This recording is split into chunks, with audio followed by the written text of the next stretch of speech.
आपको पता होना चाहिए कि डेंगू डेंगू होता किससे है। किसी से भी क्वेश्चन पूछिए डेंगू किससे होता है, तो तुरंत फटाक से उसको, क्योंकि सबको पता है डेंगू मच्छर से होता है, यही सबको पता है बस। एक्चुअली यही सबको पता है कि डेंगू मच्छर से होता है, लेकिन ऐसा नहीं है, डेंगू होता है वायरस से। वायरस से, और इस वायरस को जो लेके चलता है वह मच्छर लेके चलता है, मच्छर के द्वारा ये फैलता है। तो मच्छर इसका वाहक है, वेक्टर है, यानी मच्छर इस बीमारी का कॉज नहीं है। बीमारी है वायरस, वायरस की वजह से डेंगू वायरस होता है, लेकिन यह वाहक है मच्छर, मच्छर लेके उड़ता है। और मच्छर कौन सा मच्छर, तो एडीज, एडीज इजिप्टी, ये मादा ही होते हैं, मादा, यानी मादा एडीज, मादा एडीज, एडीज, मादा एडीज इजिप्टी।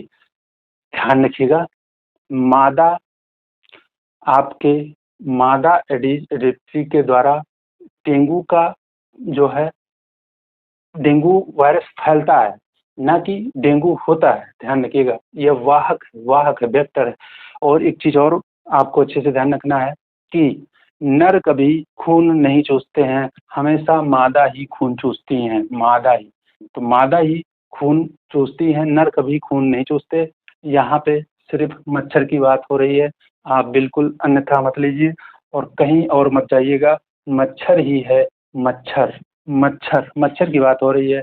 मादा मच्छर ही हमेशा खून चूसते हैं, और मादा के ही डैने बड़े होते हैं। डैने जो होते हैं मादा के बड़े होते हैं, खून चूसते हैं। नर तो बेचारे फूल पत्तियों आदि से जो है वो अपना भरण पोषण कर लेते हैं, और मादा ही खून चूसती हैं। यह आपको बार बार बता दे रहा हूँ, फोर्सफुल्ली बताता हूँ, तो इसको ध्यान रखिएगा। चलिए, तो डेंगू दिवस वायरस किससे फैलता है, 16 मई को मनाया जाता है।